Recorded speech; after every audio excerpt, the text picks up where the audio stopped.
Welcome to the beautiful island of St. Lucia, the latest destination to take us, quite fortunately, on location. Known for its lush topography, St. Lucia is the very picture of an island paradise, a quiet, peaceful place that offers holidaymakers a bit of sun-drenched serenity at what is still a fairly affordable price. But the country would like to become also a port of call for investors, a safe and stable place to do business that offers strategic access to the wider Caribbean region and beyond. We're here to explore what makes St. Lucia unique, apart from its exceptional beauty, and to reveal what as yet undiscovered opportunities the country can offer foreign investors. Join me as we go on location.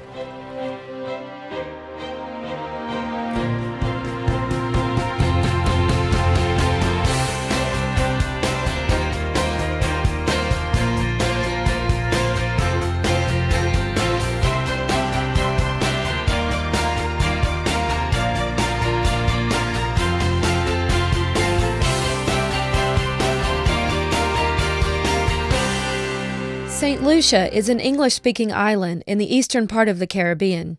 Having gained independence in 1979, St. Lucia remains a member of the Commonwealth of Nations associated with the United Kingdom. But its heritage is a mixture of African, Asian, and French, as well as Anglo-Saxon, and these influences still filter through in the cuisine, music, and culture of the island, something that adds to its charm for visitors. So too does the typically friendly welcome from the locals. The government is trying to make clear that investors are equally as welcome as tourists.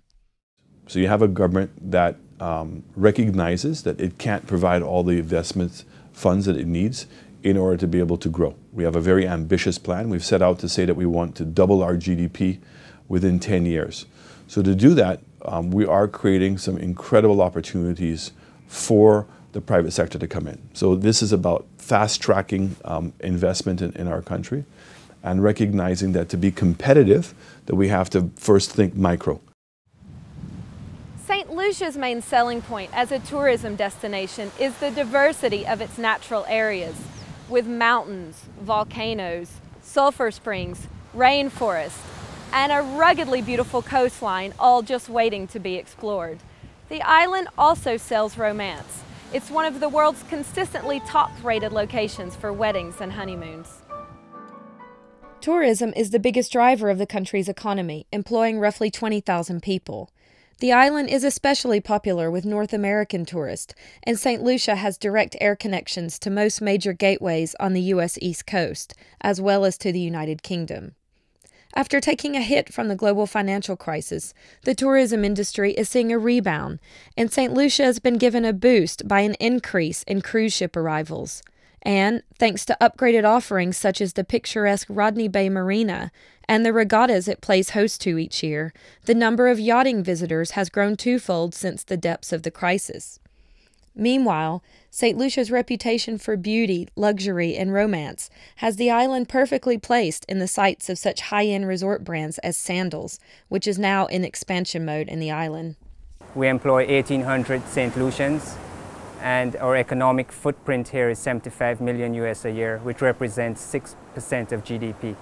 We have 3 resorts here in St. Lucia. St. Lucia has been voted a top wedding destination in the world, which bodes well with our concept of romance and couples. It's also well positioned in the Caribbean, and airlift is easily had from North America and Europe. It's English speaking, the people are very friendly, the government was easy to work with and still is, the incentives are excellent, taxation is moderate. So it was really automatic, and we've now blossomed from 200 rooms to 800 rooms, and we're very happy here. Well, St. Lucia has already begun to distinguish itself in the tourism market. We have carved out a niche for ourselves in a high-end boutique area, and we need to build on that. The natural allure of St. Lucia, the natural attractiveness, and the fact that some of its resorts have continually received global accolades for their specific offerings lends itself to us furthering that proposition in the investment market as an investment location. The targeted, careful approach applied to St. Lucia's tourism industry can be applied also in other realms. I think if you look at a vision of St. Lucia, I would say it should be developed into a high-end boutique garden island that removes any obstacles by way of movement, by way of access to services, social services, economic services, and has a relaxed atmosphere, but is also efficient and very effective in what it does. In one phrase, I would say, if we look at our tourism handle, which is simply beautiful, then we can make that the aspirational handle for our type of development. While tourism will naturally remain important to St. Lucia, other sectors are also being promoted for investment. Job creation is a key imperative of the government, so foreign companies are being encouraged to make use of the local workforce and to explore business opportunities in alternative energy, ICT and telecoms, business process outsourcing, manufacturing, and other industries. Investment is also being sought in hard infrastructure like roads, airports, and seaports, and soft infrastructure like education and healthcare.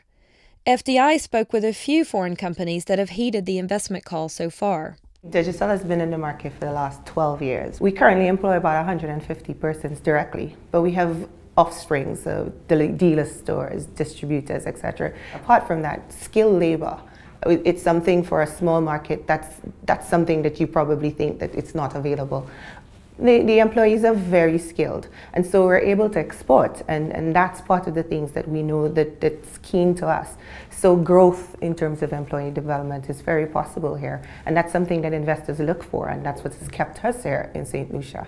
WLBL was founded in 1974, and it was a greenfield by Heineken, and it was meant and built as the first brewery that Heineken wanted to have in the Caribbean to supply the Caribbean.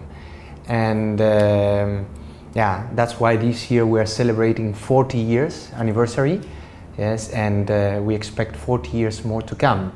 And I think these are 40 years of success, we could say. We see the future bright, and we think that the conditions are given to continue growing, but it's clear that we are investing a lot and we're doing a lot to make that happen. And what I like from St. Lucia is has that perfect mix, you know, between Europe and Latin world. You have the sun, people are happy, enjoyment is there. I love the weather, I love the place, and I love the people here, so it's a great place to live. While famous for its wonderful weather, the economic climate in the Caribbean region has not been so sunny in the years since the global financial crisis. As a small, tourism-reliant economy, St. Lucia in particular has been battered by some of the global financial headwinds. However, there are signs that the economy is in a recovery phase, and with the new investment promotion efforts now underway, there is hope that the economy can diversify a bit away from tourism. FDI surely has a key role to play in this diversification and also in helping the government tackle the unemployment problem that St. Lucia, as well as many of its neighbors, face. So I think that the transformation of St. Lucia in the next 10 years is going to be huge. And I think it's timely. I believe where the Caribbean is positioned, given what's taking place in Asia and even in Europe with terrorism, given the fact that people are expecting the U.S. economy to continue to grow strongly, I'm very excited by what the future has to hold. I know there's a tremendous amount of uncertainty, but in the case of St. Lucia, we're really focusing on a very specific niche. Now, we've given you just a glimpse of what the economy has to offer in terms of potential and what the island has to offer a visitor and as a potential investor. And we certainly hope you've enjoyed this tour as much as we have. Join me next time to see where we go on location.